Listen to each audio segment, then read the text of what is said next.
All right, let's pull back the curtain on something you probably use every single day but never really see. We're about to explore the secret heart of our modern world, a miniature universe that's hiding in plain sight.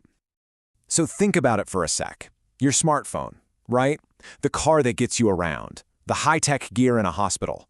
What in the world could possibly tie all of those things together? Well, the answer is way more amazing than you might think. You see, every single one of them is powered by a hidden city, a bustling, microscopic metropolis of pathways and components, all firing in perfect sync. And today, we're going to be your tour guide. And this city, it has a name, the printed circuit board, or PCB for short. It's that green or blue board you might have spotted if you've ever peeked inside an electronic device. It's literally the foundation, the ground that all our modern tech is built on. It is the true unsung hero of the digital age. To really get what's going on inside this unseen world, we're going to explore how these boards are brought to life. And for that, we'll be using the expertise of a manufacturer, Rush PCB Inc., as our guide. So how in the world do you build a city that can fit in the palm of your hand? Well, it's quite a journey, one that takes a digital blueprint and turns it into a real, powerful piece of technology. It all boils down to three main stages. First, you've got prototyping. Think of it like an architect's scale model of the city.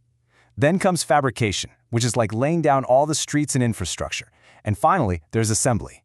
That's when you add all the buildings and the city actually comes alive. Now that fabrication stage, that's where the real magic happens. This is the moment a digital design, just an idea on a computer, gets meticulously etched and layered onto an actual physical board. It's pretty incredible when you think about it. And, just like real cities, not all PCBs are built the same. They're designed for different jobs. You have your standard rigid PCBs, kind of like the motherboard in your computer. But then there's the really cool stuff, like flexible PCBs for smartwatches, or even super tough metal core boards for high-power LEDs. Each one is a custom job, built for a unique purpose. Okay, but this is where things get truly mind-blowing. The scale that we're talking about here is, well, it's almost impossible to wrap your head around.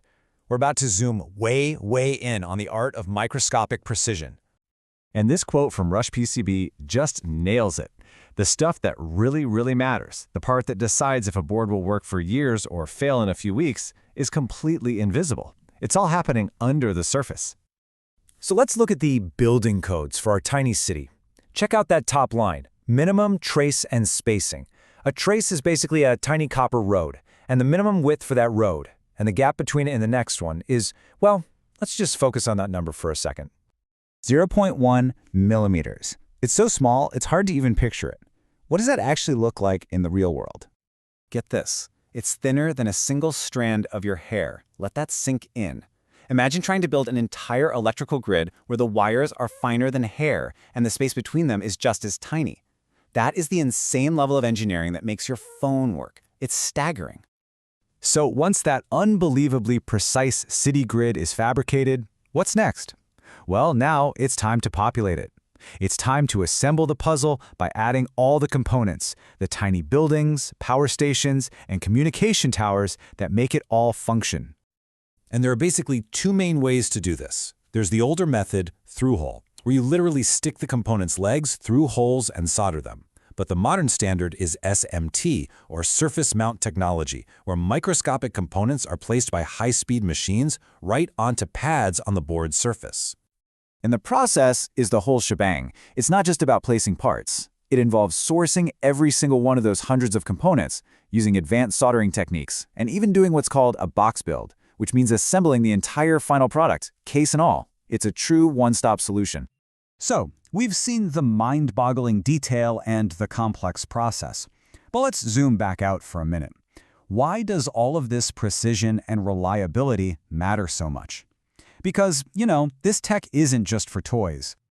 This technology is the absolute bedrock of our most critical industries.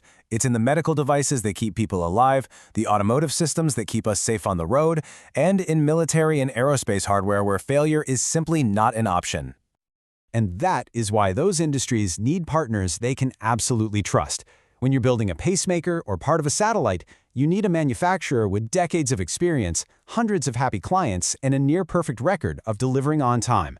That's the foundation of trust in a really high-stakes field. So when you boil it all down, what this all comes down to is enablement. The work of creating these tiny circuit cities isn't just manufacturing. It's about providing the reliable, high-quality backbone that lets engineers and innovators in every field go out and build the future. So the next time you pick up your phone, start your car, or even just flip on a light switch, maybe you'll think about it, because you're not just using a device. You're powering up an entire hidden city, working silently and flawlessly, right there beneath the surface.